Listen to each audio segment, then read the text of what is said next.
Estamos contentos de que estén acá. Y bueno, como siempre, comenzamos dándoles nuestro disclaimer, recordándoles que todo lo que nosotros hacemos es de manera educativa, que nada de esto quiere decir que es un asesoramiento legal, fiscal o financiero. Tienen que revisar en sus estados locales con las personas adecuadas para confirmar esta información. Siempre les recomendamos verifiquen la información, lean, investiguen para que no vayan a tener sorpresas. Obviamente nosotros hacemos nuestra parte, pero ustedes hagan la parte de ustedes también para estar seguros y confirmarlo. Entonces, siendo eso, vamos a entrar al tema de hoy. El tema de hoy es navegando el 2024, ¿sí? Las obligaciones esenciales y nuevas normativas, ¿sí? Entonces, cuando hablamos de obligaciones esenciales para las empresas, hablamos de tres áreas o tres partes de estas obligaciones. Son las obligaciones internas, las estatales y las obligaciones federales. Vamos a hablar de las obligaciones internas primero. Entonces, acá hablamos de lo que son los bylaws o los estatutos. Los bylaws o los estatutos, también acá incluimos el Operating Agreement para las empresas, las LLC eh, independientemente. Los bylaws, como es lo mismo, estatutos, hay que asegurarse de que toda esta información esté al día, que la tengan. Hemos tenido casos de personas que tienen empresas de un par de años atrás que dicen, ay, yo no tengo eso. Es muy importante porque ese es su manual, si es la Biblia del negocio, digamos, de cómo va a funcionar su negocio, cuándo se formó, quiénes son los miembros, si tiene el tipo de estructura por administradores o no, si en el caso de los bylaws, quiénes son los oficiales, cuáles son los diferentes títulos que tiene cada uno, qué funciones cumple, todo ese tipo de cosas, las reuniones, a partir de cuánto dinero necesitan una autorización de los miembros, este tipo de cosas están dentro de los bylaws, estatutos, operating agreement. Es muy importante tener eso al día. También hablamos de actas de reuniones o minutas. Entonces, en el tema de actas de reuniones o minutas, muchas personas ignoran la necesidad de tener por lo menos una minuta al año. Ahí es en donde nosotros o ustedes van a dejar por escrito qué decisiones importantes tomaron en el año. Ojalá puedan tener por escrito no una, sino varias, pero por lo menos una donde ustedes tomaron las decisiones y de pronto invirtieron en algún proyecto, el por qué invirtieron o cuál es el plan, ese tipo de cosas, cuándo tomaron esa decisión o compraron algo importante, una propiedad o un contrato, todo eso va dentro de estas actas de reuniones o minutas. Hablamos de los contratos o acuerdos legales. Acá, cuando usted entra en un contrato con un tercero, para un trabajo específico, es importante que tenga estos contratos, que estén firmados por ambas partes y que diga claramente qué es lo que cada uno debe cumplir. ¿Sí? Si de pronto hay un intercambio de dinero o un intercambio de trabajos, todo eso debe estar ahí estipulado. Si hay intereses, van ahí mismo también donde se dice cuál va a ser el interés, a partir de cuándo aplica, cuándo se debe completar. Todo esto va dentro de los contratos o acuerdos legales. Adicionalmente, préstamos. Tenemos muchos clientes que dicen, ay, yo le presté o a mí me prestaron y yo no me acuerdo. Eso es un contrato o un acuerdo legal. Debe tener eso documentado para asegurarse de que no haya ningún problema. ¿Quién le presta a quién? ¿Cuánto dinero? ¿Cuándo lo va a pagar? ¿Qué interés? Inclusive, uno mismo, si yo le hago un préstamo a mi compañía, yo debo documentar que le estoy prestando X cantidad de dinero a la compañía, cuándo la compañía me lo va a comenzar a pagar, de qué manera, qué intereses voy a recibir por el préstamo. Es muy importante tener todo eso documentado. Adicionalmente, los registros financieros, estamos hablando de que por lo general la gente espera hasta, cuando son empresas pequeñas, espera hasta última hora y van y de pronto buscan el estado de cuenta bancaria, pero es importante tener todos los registros financieros de la compañía al día, asegurarse de que tenga, ojalá tenga un sistema de contabilidad que pueda tener al día un reporte de pérdidas y ganancias, su hoja de balance, pero toda la información financiera, estados de cuenta bancarios, de tarjetas de crédito, préstamos, todo eso téngalo a la mano, guárdelo, asegúrese de que esté todo completo que cuando lo necesite pueda encontrarlo y no esté pensando a ver de dónde lo va a sacar, ¿sí? Y esperando a última hora. Por último, cumplimiento de normativas. Eso es algo que muchas compañías ignoran, que deben tener algún tipo de manual de cómo operan, especialmente estas compañías que ya tienen empleados. Debe haber un tipo de reglamento para que se aseguren de que las normativas de la compañía se están cumpliendo. Entonces, esto por el lado de las obligaciones internas. Ahora, de la parte estatal, vamos a hablar del registro y renovación de las empresas, el cumplimiento de leyes fiscales estatales, licencias y permisos, informes anuales y cumplimiento de leyes laborales y de empleo. Entonces, en cuanto al registro y renovación de la empresa, dependiendo del estado, hay que actualizar su registro, hay que actualizar, hay que hacer la renovación de la empresa. En algunos estados tienen otros nombres y ya vamos a hablar un poco más de eso. Cumplimiento de leyes fiscales estatales. Algunos estados requieren, y dependiendo del tipo de empresa, tienen que pagar lo que se llama un franchise tax o tienen que pagar un corporate tax, dependiendo de la estructura. Entonces es muy importante saber qué estructura tiene, qué tipo de compañía es usted, para asegurarse de que esto suceda como debe ser. También hablamos de licencias y permisos. Hay estados que requieren algunas licencias con aquellas personas que venden productos, por lo general tienen una licencia de venta de producto, un sales tax. Puede ser un resale certificate, le dan un certificado de reventa. Estas son licencias que tienen que mantenerlas actualizando y asegurándose de que sus proveedores la tengan al día. Hablamos de los informes anuales y declaración de información. Es algo similar con la renovación de la empresa. Muchos de los estados hacen las dos al mismo tiempo, otros hacen una, otros hacen la otra, pero es muy importante eso. Y ahorita vamos a hablar de las diferentes fechas en los diferentes estados, pero antes también recordarles el cumplimiento de leyes laborales y de empleo, ¿sí? Los estados requieren que usted tenga esa información a la mano si tiene empleados y si tiene un lugar de trabajo, una oficina, también tenga esta información disponible para sus empleados. Entonces, vamos a hablar de los informes anuales, declaración de información, renovaciones de las empresas en los diferentes estados. Comenzamos con los estados que tienen que renovar o que tienen que hacer este tipo de reportes en la fecha aniversario. Fecha aniversario quiere decir según la fecha en que se registró con el estado. En el caso de California, California es bienal, pero solamente el Statement of Information. ¿Sí? Este es el reportar la información de quiénes son los miembros o quiénes son los managers de la empresa, dependiendo de la estructura que escogió. En el caso de Luisiana, Massachusetts, Oklahoma, Oregon y Utah, es todo el reporte completo. Vamos a la siguiente. El primer día del mes aniversario tenemos Illinois y Wyoming. No importa qué día del mes se haya formado su empresa, se tiene que renovar, se tiene que hacer ese reporte anual el primer día de ese mes, todos los años. El último día del mes aniversario tenemos de nuevo California, pero en este caso solamente las corporaciones. Tenemos Colorado, Idaho, Indiana, Hawaii, Nevada, New Jersey, New York, South Dakota, Virginia, Washington y Wisconsin. Aquí hay dos casos diferentes. En el caso de Indiana y de Nueva York es bienal. Quiere decir que es cada 2 años. Un año sí, un año no, según la fecha de formación. ¿Sí? Y en el caso de Hawaii y de Wisconsin es por trimestre. Quiere decir que no es el mes como tal, sino es esa fecha donde se formó, cae en un trimestre. Si se formó entre el 1 de enero y el 31 de marzo, entonces la fecha sería el último día del mes de ese trimestre. Entonces sería el 31 de marzo. Si se formó entre el 1 de abril y el 30 de junio, sería el 30 de junio. Entre el 1 de julio y el 30 de septiembre sería el 30 de septiembre. Y entre el 1 de octubre y el 31 de diciembre sería el 31 de diciembre para estos dos estados. Seguimos con fechas específicas. Tenemos el 2 de enero, Alaska, bienal, un año sí, un año no. Febrero 15, Michigan. Marzo 1, Delaware, corporaciones, únicamente corporaciones. Marzo 15, Vermont y marzo 31, Connecticut.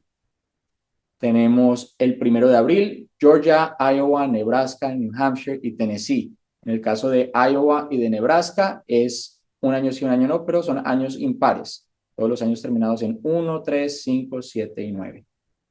Después tenemos el 15 de abril, Alabama, en el caso de California, para las LLC es el Franchise Tax. Tenemos Kansas, es bienal. Esta es información nueva. Kansas acaba de cambiar a partir del 1 de enero del 2024. Ellos tenían un reporte anual, ahora lo tienen bienal. Antes hacían el Annual Report, ahora tienen un Information Report. Ya la palabra annual sale porque no es cada año. Entonces, importante, antes pagaban $53, ahora pagan 106 para hacer el mismo pago, pero lo hacen una vez cada 2 años. Maryland, Mississippi, Montana y North Carolina. Tenemos para el 1 de mayo a Arkansas y Florida, y para el 15 de mayo Texas. Después tenemos, el 1 de junio Delaware, las LLC, Maine, tenemos junio 30, Kentucky y West Virginia. El 1 de noviembre Rhode Island, el 15 de noviembre North Dakota, 31 de diciembre Minnesota y Pensilvania. Pensilvania es decenal, es el único estado que tiene el reporte cada 10 años, solamente los años terminados en 1. El próximo reporte en el 2031. Así que, y acá están los siguientes estados, son los que no tienen obligación: Arizona, Missouri, New Mexico, Ohio y South Carolina. Adicionalmente tenemos territorios. El 1 de abril es District of Columbia, que es cada 2 años, también es bienal, y Puerto Rico el 15 de abril. Eso es por las fechas de renovaciones. Ahora vamos a hablar de las obligaciones federales. Aquí hablamos de lo que son salarios pagados, formularios W2, W3, formularios 1099 y 1096, Ley de Extranjería y Control de Migración, formularios W8, W9, FLSA, OSHA y las declaraciones de impuestos federales. Entonces, en cuanto a los informes de salarios W2 y W3, el W2 es el formulario que se utiliza para reportarle tanto al empleado como al IRS de cuánto ganó el empleado. Es muy importante que esto es solamente para empleados que están en nómina. Sí, tiene que ser por un proceso de nómina. No es una persona que usted considere un empleado, pero usted le paga lo que usted quiere cuando quiere, o que tienen algo así verbal. No, esto es por todo un sistema. Esas personas que no son empleados van a recibir la 1099. La W2 es el formulario que tiene el resumen de todas las W2 de su empresa. Y tanto el W2 como el W3 deben ser entregados a los empleados y enviados al IRS antes del 31 de enero del año siguiente. El formulario 1099, como les mencioné, todos aquellos que no son empleados y que están recibiendo un dinero de compensación, se llama Non-Employee Compensation, reciben un formulario 1099. Si estas personas han recibido ingresos por encima de los $600 en el año. Recibieron 600, tienen que tenerlo. 601, tiene que tenerlo. $600 en adelante, lleva 1099. Y el 1096 viene siendo el equivalente a la W3, en donde es el resumen de todas las 1099. El 1099 y 1096 deben enviarse al IRS también, el 1099 a los empleados antes del 31 de enero y el 1096 tienen creo que hasta el final de mes de febrero. La Ley de Extranjería y de Control de Migración, la I-9, para cualquier empleado, aquellas empresas que tienen empleados, ustedes deben cumplir con la ley de tener esa I-9 en archivos. Nadie se los va a pedir a menos de que haya un caso específico que tengan que investigar, pero su responsabilidad como dueño de empresa es que tenga una I-9 para cada uno de sus empleados. Ellos deben llenarla el primer día de trabajo y usted tiene 3 días para verificar la elegibilidad que ellos pueden trabajar, que es ser un empleado. El formulario W8 es para reportar ingresos a extranjeros, aquellas personas que usted les está pagando por un trabajo, pero están fuera de Estados Unidos, no son residentes ni ciudadanos. Es algo similar a la 1099, pero es el W8 para extranjeros. Debe mantenerse también en récord y tiene vigencia de 2 años. La W9 es el formulario que se usa para capturar la información necesaria para la 1099. Se supone que usted debe tener una W9 por cada persona a la que usted le va a pagar dineros en el año, independientemente de que llegue a superar los 600 o no. Usted debe tener esa W9 para capturar esa información y asegurarse que la tenga antes de, y no esperar hasta fin de año. Usted puede tener, es bueno tener por lo menos hasta 3 intentos. Hay casos en donde usted va a pedir la información y no se la han dado y empezaron el negocio, empezaron a trabajar, pero asegúrese de por lo menos tener 3 intentos de recuperar esa información. En realidad, usted no debería pagarle a nadie más de $600 sin tener la información de ellos, porque si no, usted va a ser responsable de ese impuesto. Pero hay casos y habría que investigar un poco más las leyes y qué complicaciones pueda tener si usted no tiene esa información y tenga que reportar una 1099 y no tenga cómo hacerlo. En el caso de FLSA y OSHA, FLSA es el Fair Labor Standard Act, que es el que establece las normas de salario mínimo, de horas de trabajo, del trabajo infantil. Asegúrese de cumplir con ellas. En el caso de OSHA es el Occupational Safety and Health Administration, la Administración de Salud. Tiene que asegurarse de que estén cumpliendo también las reglas para los lugares de trabajo. Y como lo mencioné antes, hay esos documentos que llegan en el correo que le dicen que debe comprar el póster con la información de salario mínimo, con la información de salud. Eso es para los lugares de trabajo. Hemos tenido casos de clientes que no tienen un lugar de trabajo, que trabajan desde su casa remotamente y pagan por eso porque no saben. Eso solamente lo deben cumplir cuando tienen una oficina donde hay empleados que están yendo a trabajar a ese lugar. Y en cuanto a las declaraciones de impuestos federales, hablamos las fechas para las diferentes empresas. Recordarles que las LLC de un solo miembro va el reporte de impuestos dentro del reporte personal en la 1040 del dueño o de los dueños y tiene que cumplirlo antes del 15 de abril. En las de varios miembros, las LLC de varios miembros y las corporaciones tipo S tienen plazo hasta el 15 de marzo y en el caso de las LLC de varios miembros usan el formulario 1065, en el caso de las corporaciones S usan el formulario 1120S.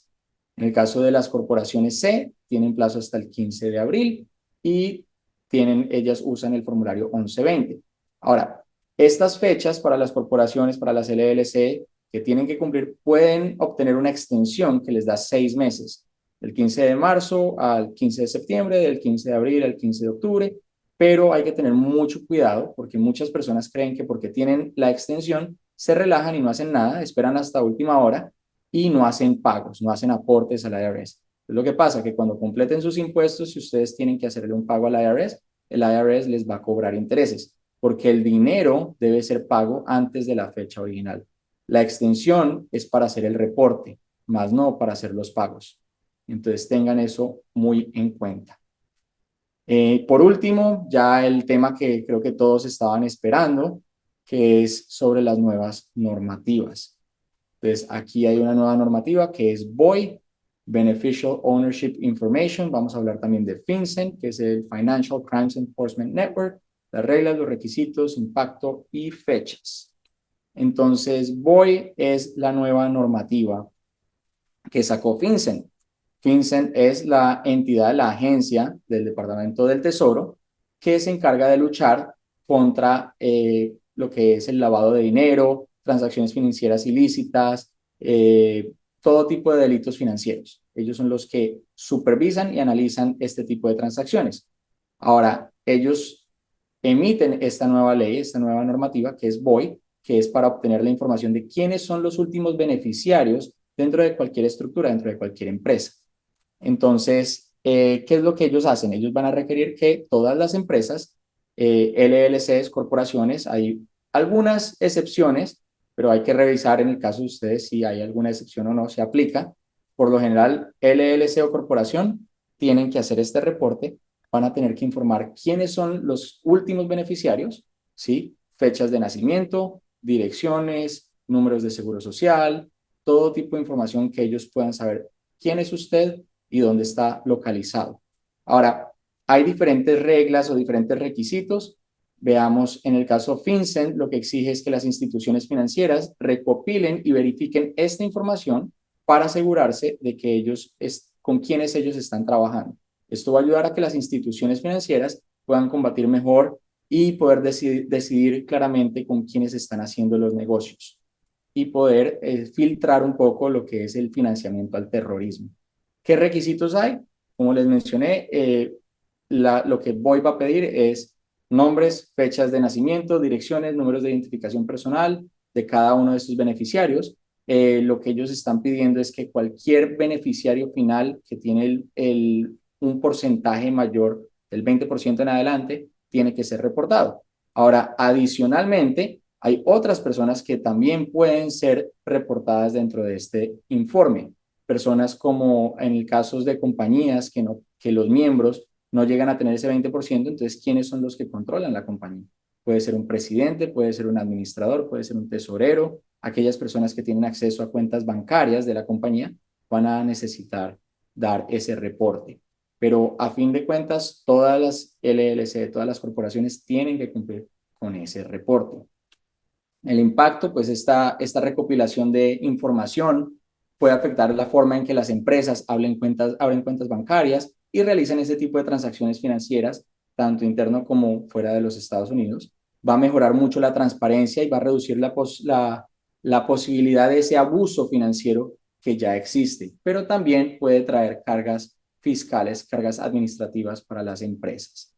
Las fechas, importante entender que el 1 de enero del 2024 es la fecha que marca la separación. Toda empresa que se creó, que se formó antes del 1 de enero, tiene hasta el 1 de enero del 2025, todo un año para cumplir con ese reporte inicial.